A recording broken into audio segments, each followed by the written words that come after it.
Oh, mumu no too much.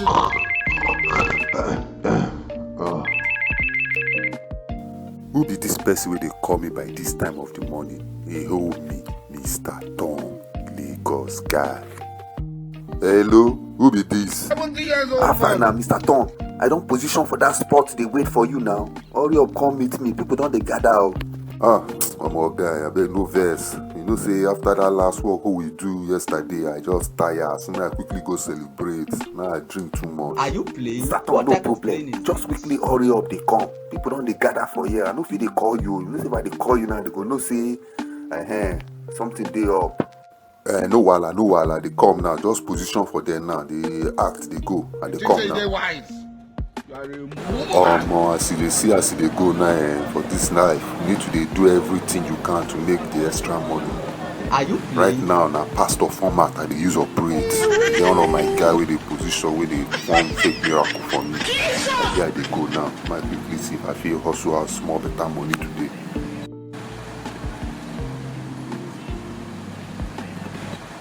Years old man.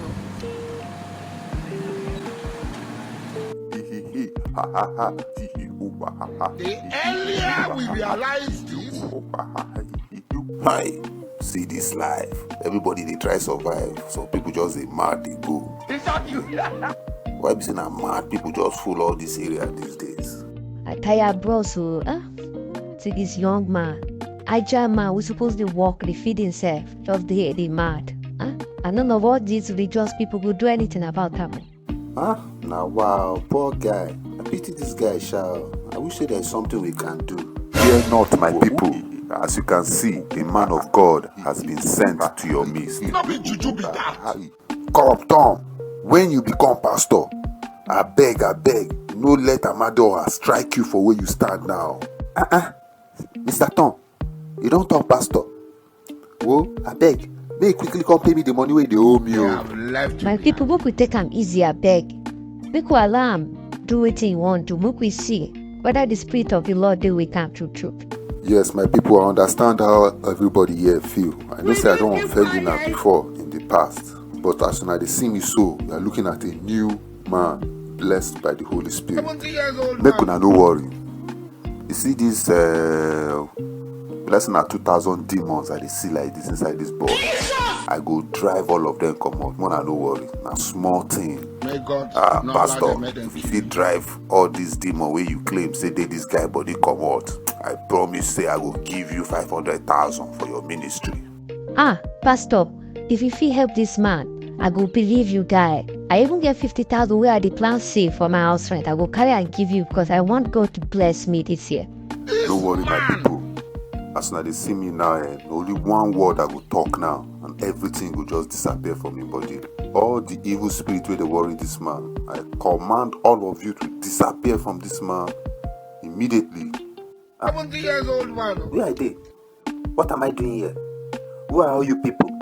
Mr. Tom, now real pastor. See this madman now, don't get himself. Hey, Tom, don't turn man of God. Things are happening in this country. Thank you everyone. As I talk and so it take be. So like as everybody talk, I'm gonna quickly transfer the money to the account.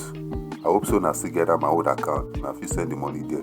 Chijoke, what do they do for this street where you just wear boxers for head? You think they worry you? Sorry, grandma.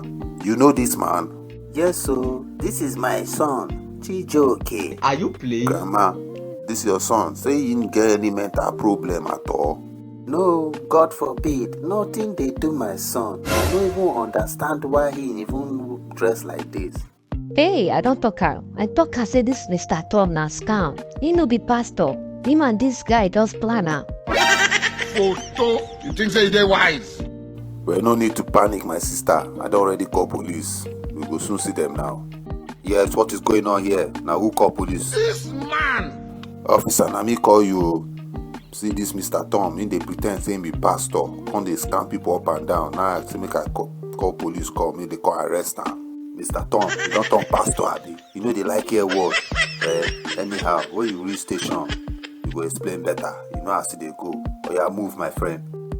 Officer, Muna take am easy now. I can explain. This na just small racket now. Muna take am easy. Hey God, which kind of wahala be this one? Thank you very much, my country people. I'm glad you enjoyed our program. Please hit like and subscribe to support our cause.